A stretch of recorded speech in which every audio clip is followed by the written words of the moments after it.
আদানি তো ছিলই, ত্রিপুরার কাছেও দেনা করে রেখেছে বাংলাদেশ।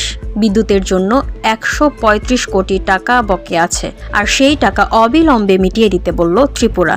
যে সময় ভারত এবং বাংলাদেশের মধ্যে সম্পর্কের কিছুটা টানাপোড়েন চলছে। শুধু আদানি গোষ্ঠী নয়, বিদ্যুতের জন্য ত্রিপুরার কাছেও বাংলাদেশের 135 কোটি টাকা ধার আছে। ন্যাশনাল থার্মাল পাওয়ার কর্পোরেশন বিদ্যুৎ ব্যাপার নিগম লিমিটেডের মাধ্যমে সেই বাণিজ্য চুক্তি করা হয়েছিল, আর সেই চুক্তির মাধ্যমে যে বিদ্যুৎ পাঠানো হতো সেটার বাবদ বাংলাদেশের থেকে 135 কোটি টাকা বকেয়া আছে ত্রিপুরা সরকারের, আর অবিলম্বে সেই টাকা মিটিয়ে দিতে বলেছে ত্রিপুরা।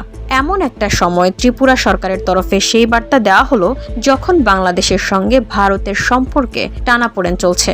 বাংলাদেশের মধ্যে ভারত বিরোধী কার্যকলাপ চলছে বলে অভিযোগ উঠেছে যে ভারত বিরোধী শক্তি মাথাচাড়া দিয়েছে বাংলাদেশে।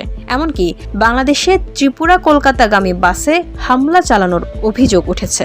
আর বাংলাদেশের বকেয়া নিয়ে রবিবার ত্রিপুরার বিদ্যুৎ মন্ত্রী রতন লাল নাথ বলেছেন, 135 কোটি টাকা বাকি থাকলেও নিয়মিত বকেয়া মিটিয়ে দিচ্ছে বাংলাদেশ।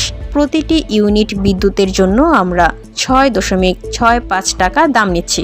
সেই সঙ্গে তিনি জানিয়েছেন, ঘরোয়া কানেকশনের ক্ষেত্রে ত্রিপুরা সরকার যে দাম পায় সেটার নিরিখে বাংলাদেশে বিদ্যুৎ পাঠালে কিছুটা বেশি দর পাওয়া যায়।